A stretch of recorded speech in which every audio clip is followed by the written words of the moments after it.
Hello guys, welcome back to my channel. இன்றைக்கி நம்ம சேனலில் கேரட் அல்வா எப்படி செய்கிறதுன்னு தான் பார்க்க போகிறோம். இதை நம்ம குழந்தைங்களுக்கு கூட கொடுக்கலாம். ரொம்பவே டேஸ்ட்டு அப்புறம் ஹெல்த்தியாகவும் இருக்கும். ஃபஸ்ட்டு கடாய் வச்சுட்டு 3 ஸ்பூன் நெய் விட்டுக்கலாம். நான் இன்றைக்கி 1 கப் கேரட் துருவி எடுத்திருக்கேன். இது 2லேருந்து 3 கேரட் இருக்கும். இப்போ துருவின கேரட்டை நம்ம நெய்யில் போட்டு ஒரு 2 நிமிஷத்துக்கு நல்லா மிக்ஸ் பண்ணி விடலாம். அது லைட்டாக எல்லோ கலரில் மாறும். இப்போ பாருங்கள், கேரட் நல்லா கலர் மாறிடுச்சு. இந்த மாதிரி எல்லோ கலரில் ஆயிடுச்சுனாவே கேரட் பாதி பர்சன்ட் வெந்துடுச்சின்னு அர்த்தம்.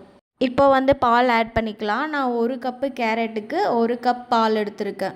பாலை ஊற்றிட்டு அடுப்பை சிம்மில் வச்சுக்கோங்க. அப்போ தான் அடி பிடிக்காமல் இருக்கும். பால் ஊற்றினதுக்கப்புறம் நல்லா மிக்ஸ் பண்ணிகிட்டே இருக்கணும். ரொம்பவே சிம்பிளான ரெசிபி தான். உங்கள் வீட்டுக்கு யாராச்சும் கெஸ்ட்டு சொல்லாமல் கொள்ளாமல் டக்குன்னு வராங்கன்னா நீங்கள் உடனே செஞ்சு கொடுத்துடலாம். டேஸ்ட் அவ்வளோ சூப்பராக இருக்கும்.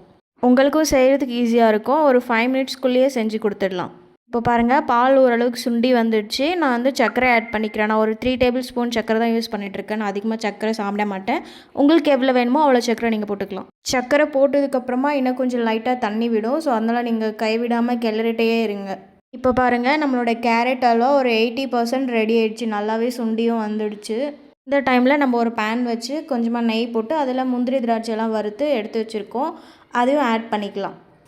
முந்திரி திராட்சை ஆட் பண்ண உடனே ஸ்டவ் ஆஃப் பண்ணிடாதீங்க. ஒரு 2 மினிட்ஸ் நல்லா மிக்ஸ் பண்ணி விட்டுட்டு அதுக்கப்புறமா ஸ்டவ் ஆஃப் பண்ணிக்கலாம். அவ்வளோதாங்க, நம்மளோட டேஸ்டியான கேரட் அல்வா ரெடி.